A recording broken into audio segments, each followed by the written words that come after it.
Get started with our recap today of June 22nd, 2024 for Euro 2024. Um, this tournament just keeps delivering, and we had another great set of matches today. So let's run right through them.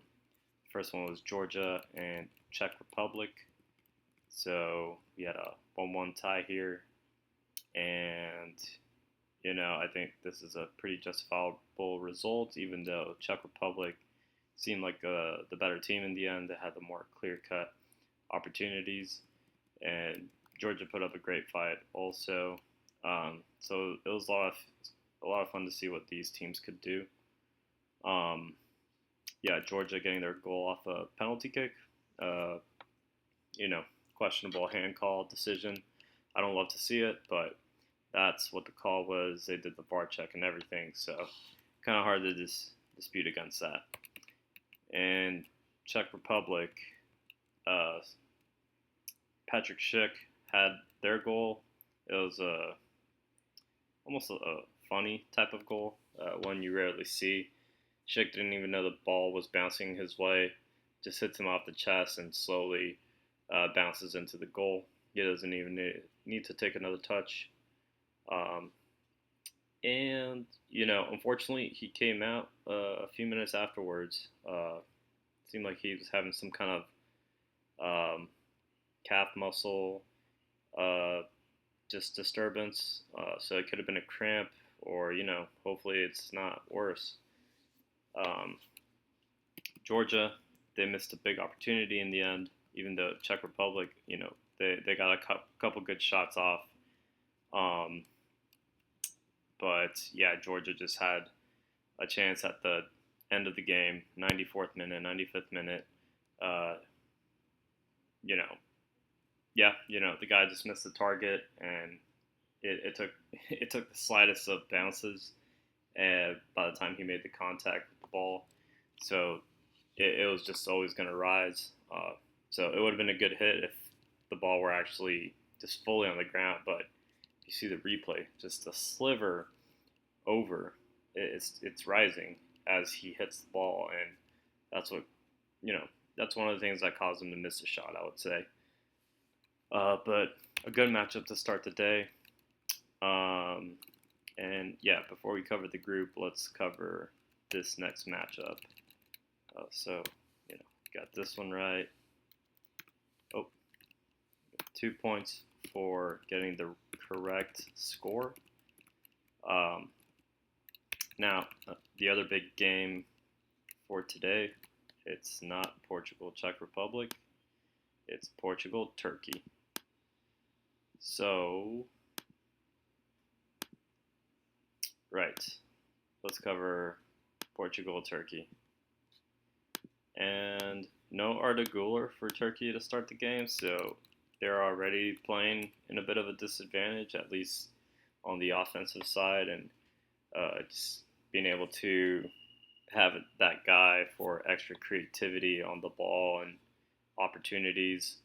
So that was unfortunate to see, because really it was just Portugal's match from the start. Portugal gets the win, 3-0 results, and they get the early goal, and with Bernardo Silva with a nice shot in the near post. It's funny when you see the replay. Ronaldo kind of takes a tumble. He's trying to cut back, hold his run, and to get to the ball, but he's slipping as he sees the ball rolling behind him after it's deflected off of the defender, and that ball just falls cleanly to Bernardo Silva. So he takes a great shot. And then we had just you could almost call it the determining play of this game, was the own goal that Turkey scored on themselves.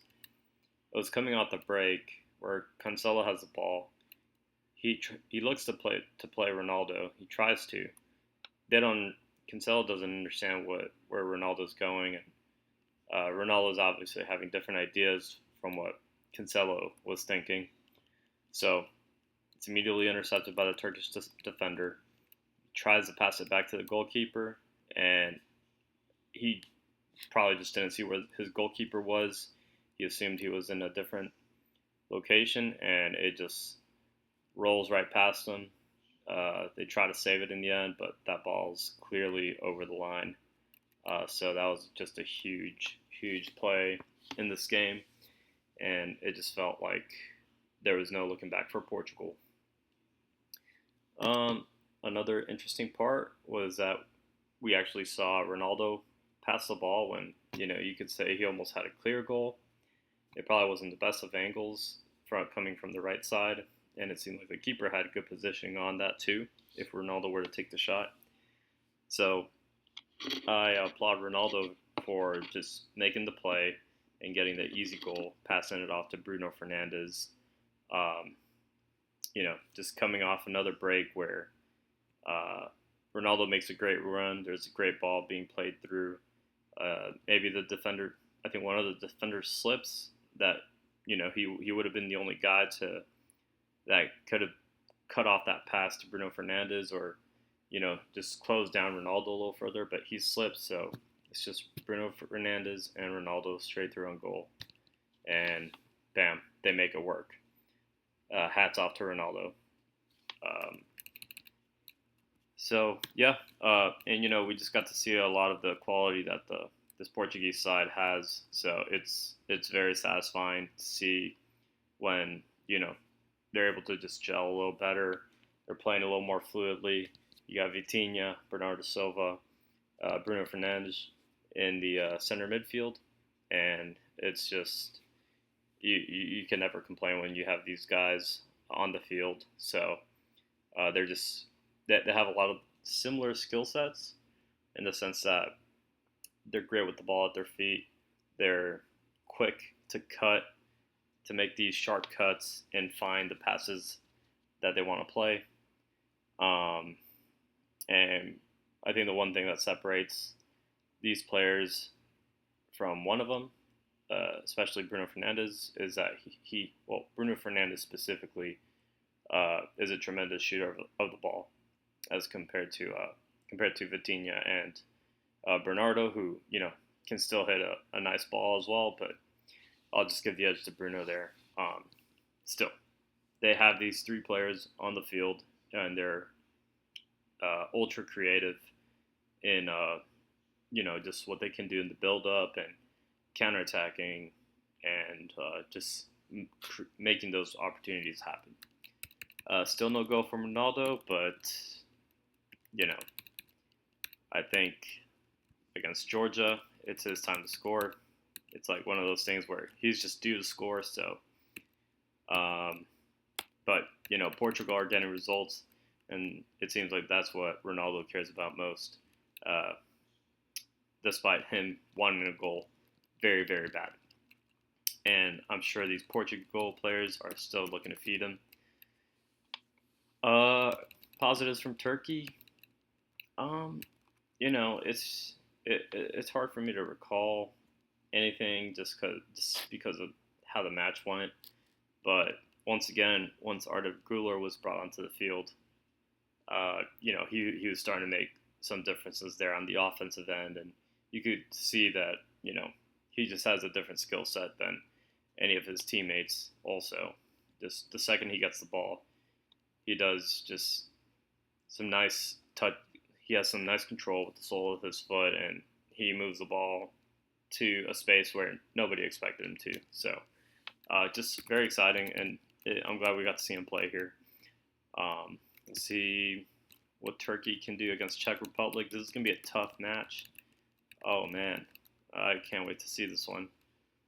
Because, these teams are fighting for a qualification spot now. Czech Republic, they need the victory. Turkey can probably get away with a tie. But you don't want to count on that since if Georgia beats Portugal, then it's a guarantee for Portugal and Georgia to go through. Is it? Well, maybe not. Maybe not.